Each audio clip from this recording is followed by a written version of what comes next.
Hi everybody, welcome back for another video. Today I'm talking about something that is about 3 years plus in the making. And it is the evolution of a saga of the Pepperball VKS. And I want to tell you the story about how this came along. In 2020, I remember seeing the Pepperball VKS being advertised. It was like $600 and $700. Weren't many people buying them. They weren't on YouTube.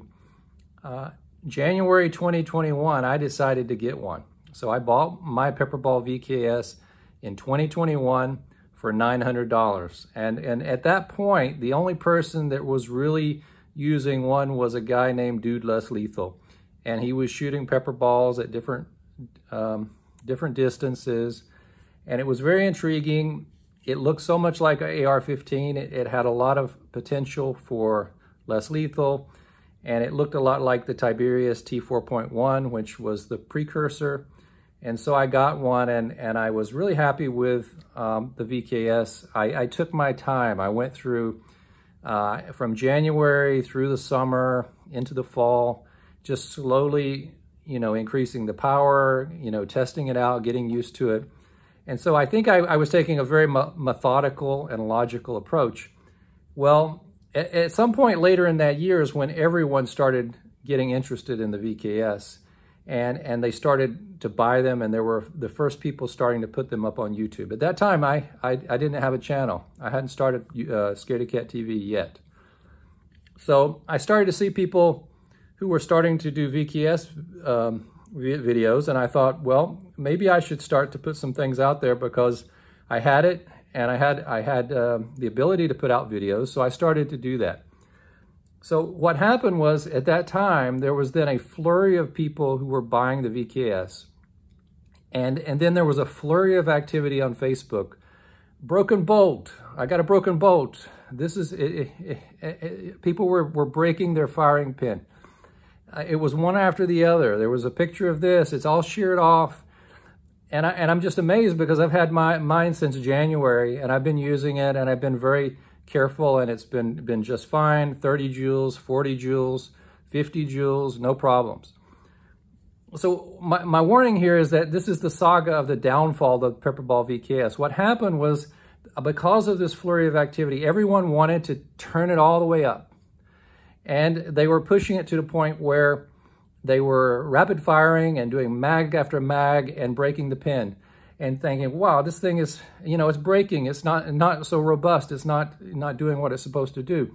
And yes, I really don't think that these things are built to handle that kind of rigor. And I was very careful and slow and methodical in what I was doing. So I put out my videos and showed that, you can go up 55 joules and it works. And do I really trust the reliability at that level?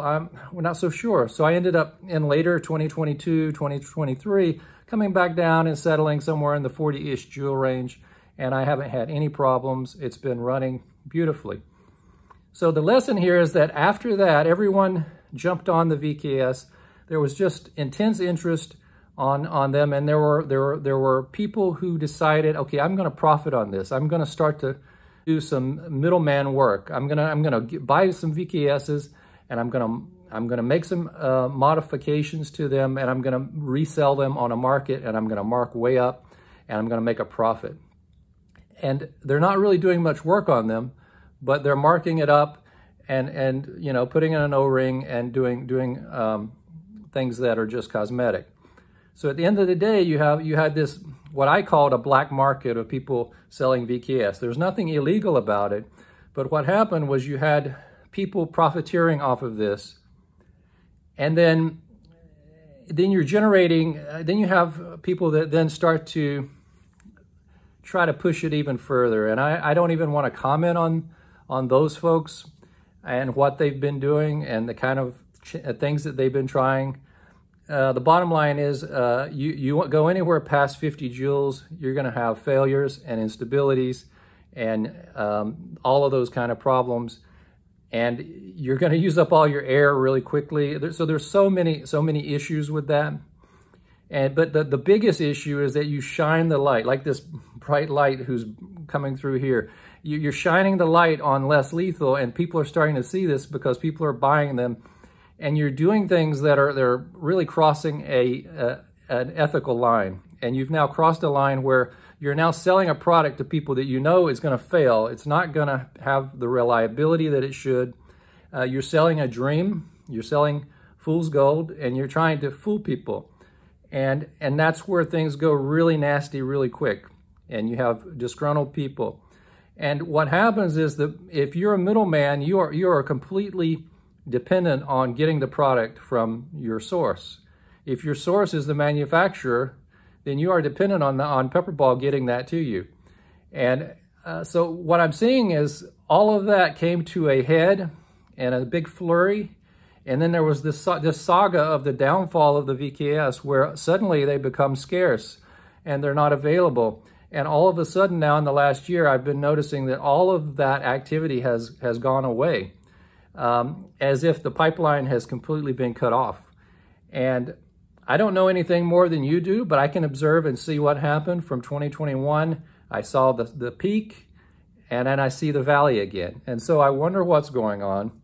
And my pure speculation would be that they've been cut off by the manufacturers, and that there is a reason why this activity has been nipped in the bud. And I don't know if it's for legal reasons, because there certainly is somebody who has to be responsible for what happens with the misuse of these tools. And somebody is going to misuse them, and someone's going to get maimed or killed with one of these that has been modified. And that's a real concern that I think all of us in the less lethal field have, not only for a particular one specific product, but just in general, what legislators might think about airgun regulations and whether they should be reclassified, and all of those issues that I've talked about before, in which Congress is batting around ideas, even on state-by-state basis. Some states like New Jersey have the crazy laws where they've outlawed BB guns, which are air guns, but they're a little less restrictive on paintball guns. So who can figure out those kind of laws?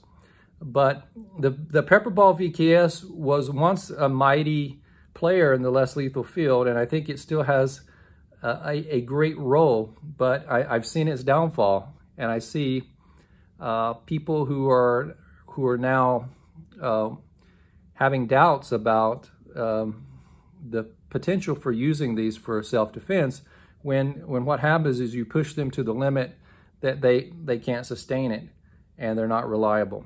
Even the people that sell these products that claim that there's never a problem and it works great and it has high power now, and if you watch a video, you don't have to watch through the video because they're too lazy to cut the video. You'll see the problem. You'll see a breakage, and you'll see an air leak, and it drains the tank. And it's like, okay, well, they don't expect anybody's going to watch through the whole video to see that, but they're there, and because they don't know how to cut it out. So I'm surprised that they do that, but they make a claim in one video or a previous video that they never see this. It happens. They act like it didn't even happen, and then they'll go on in a video or two later saying it never happens. And I think people are smarter than that. We live in such a politically polarized world. I think we have to realize that these people are politicians. They're salesmen. They're doing their thing. Don't believe what they say. Only believe what you can see and what you can verify. And what I see was a really slow lagging market, a very cheap price. Then we see a really high rise, and the price has never come down. The price now went from what I paid, $900, it's now $1,500. So the price is up, but you're not seeing any of this middleman activity. If you have insight, let us all know. Let me know. I assume that someone out there knows better. Let me know what's the insight from the Pepperball perspective, from a less lethal perspective, from a middleman perspective. Maybe you're one of the sellers. You let me know so we can all set the story straight right here. So I look forward to hearing from you. Everybody take care. Be safe. We'll see you next time.